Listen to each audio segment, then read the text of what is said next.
Welcome back. In this week's video, we'll use Lindos as a home base to explore more of Rhodes. Join us as we ditch the crowds to visit a castle, explore an ancient Acropolis, and dodge donkeys.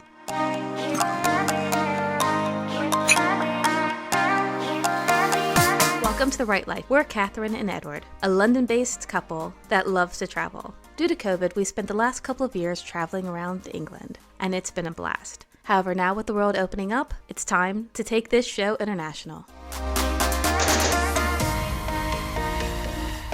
We lingered over breakfast a bit longer than usual before attempting to visit the Lindos Acropolis. However, the queue was shockingly long, so we decided to try again later. Edward and his inappropriate footwear.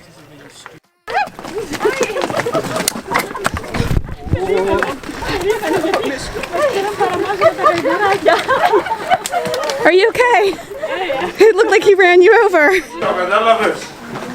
Nurse, please, anyone like to ride the donkeys? Nobody like to ride my donkeys. Buy them, Bobby, buy them.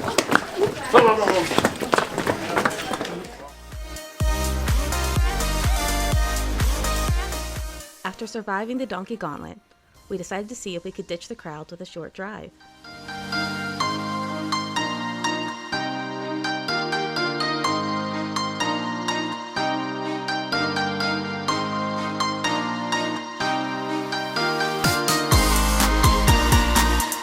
We've come to a ruined castle called Lindos, which has this amazing view. The castle, there's not much left. It was built in the 14th century by the Knights of St. John, and then after the Ottomans took over the island, it pretty much fell to disuse, especially as it had been an outpost for pirates. And as pirates no longer happened, or there weren't as many pirates in the area, no longer needed this castle. So there isn't a lot of information on it once the knights leave.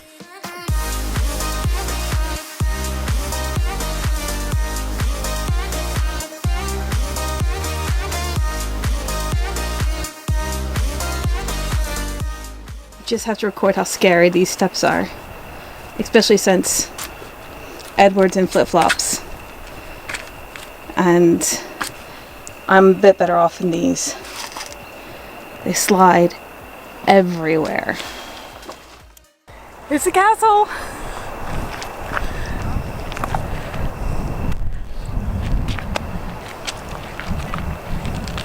It's a film. 4 letters. Alright.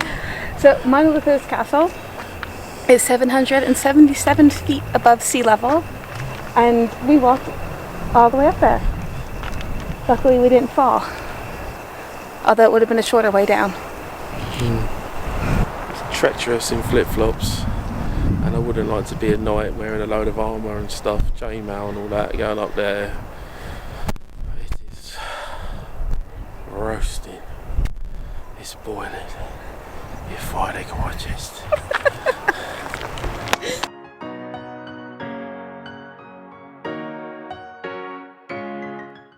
Look at this amazing view the car gets while it waits for us to eat. I think we'll get the view too. So what do you think of the view then? You know. It's pretty darn good.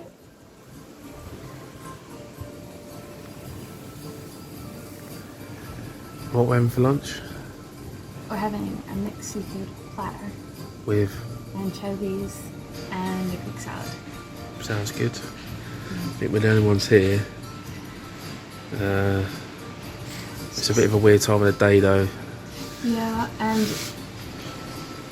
it's a bit of a weird place. And it seemed like every single tourist on this island is currently in Lindos, so we had to leave. It was just so crowded. We then returned to much less crowded Lindos and decided to spend a few hours in the sea.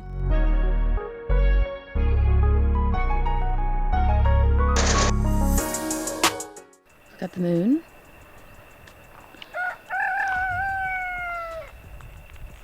And the sun.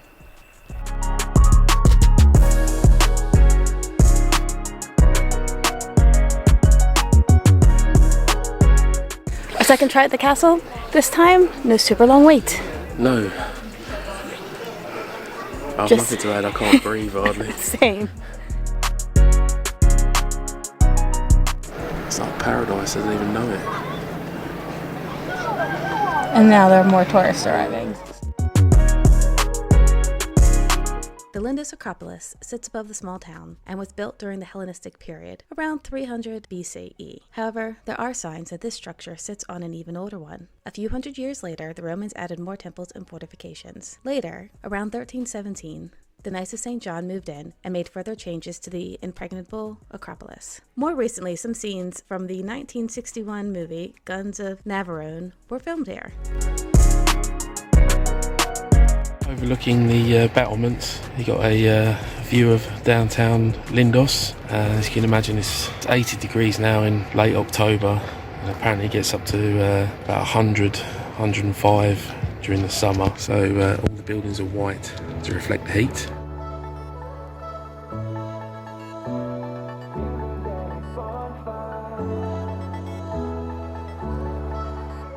The Acropolis of Lindos was rebuilt by the Italians, and they did a really poor job of it. So it was just falling apart, the materials were bad, and when they went to pull it apart to do it properly, it turned out that the crappy materials that they had used had actually destroyed what was original. And the EU has tried to put back what it could, but most of the damage had sadly already been done.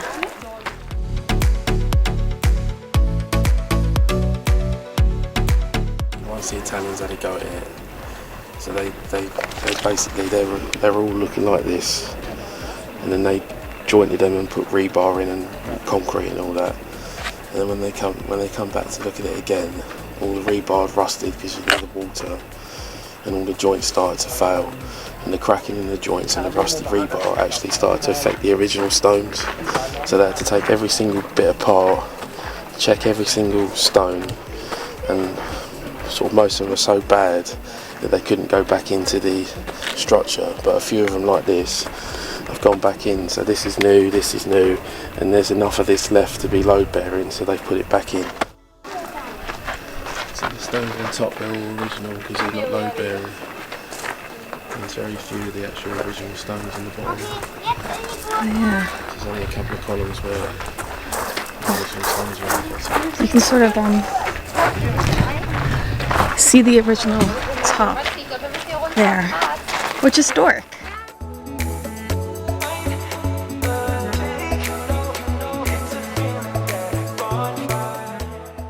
It's so pretty here. What do you think? Yeah, it's a beautiful view, isn't it? Yeah, absolutely amazing, but there's a lot of people. Oh, we got in right before the rush. Yeah, the tour boat with about 1,000 people disembarked. Yeah, this is not a big So they're town. all humping their way up the hill at the moment. And this is really the only thing to see here. Some amazing views. Absolutely No amazing. health and safety at all. No, we're a little bit nervous about going over. Yeah, you don't want to put your hand up just to show them. Yeah. Put the camera over your head. This is like the drop. Here's Edward's here. Drop here.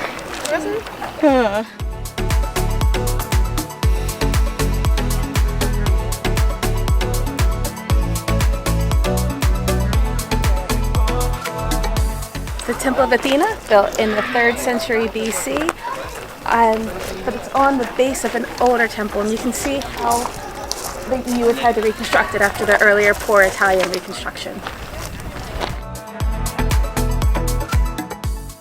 This would have been used for collecting coins outside of the temple.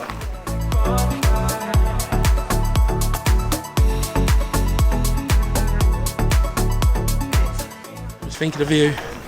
I mean, this is pretty fantastic, but I have to say my favorite bit is whatever the heck that is. Well, the crane. The crane, is that a crane? Yeah, it's a crane. That's going to be my favorite bit. It's a miniature I mean, crane to picking up boulders when they fall over, I imagine. Oh, well, that's probably helpful for safety reasons. Yeah, I mean, you can see it's a pretty old church. I don't know. I'll have to go. Be careful what church it is. Yeah. And some columns that have been restored. And like any good archaeological site, it's full of the extra bits, but nobody knows where they actually go. That's not true. They probably know exactly where they go. They just aren't able to put them there. That's what the crane's for. It is what the crane's for. They probably only work at night because they got to let people in during the day. Oh God, and I think they're open 7 days a week as well. Yeah. Which is weird. It's just a pile of rocks and ancient stones and medieval stones, and hopefully neither of us on the ground. This donkey's coming up. We then attempted to head back to Lindos the easy way. No barrier stopping you going to do the shit. Christopher Reeve's down the side of the mountain. This way is 20 times worse than the way we come. All these people are like passed out at the side of the road.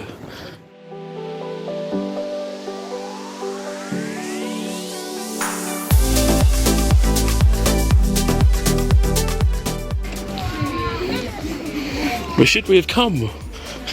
Yes.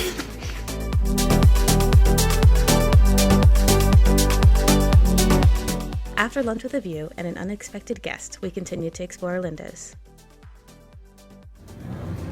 Edward has a fly.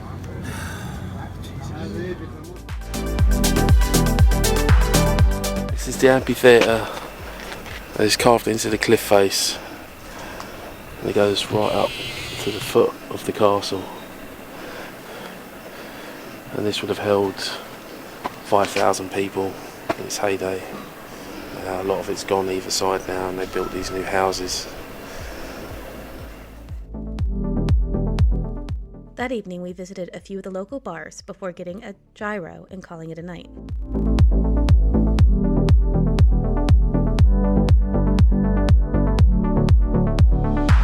Thank you so much for joining us for part 3 of our Rhodes adventure. If you enjoyed the video, please like, subscribe, and leave us a comment. There are many more adventures to come. More steps. My favourite. Ye Olde Chinese restaurant.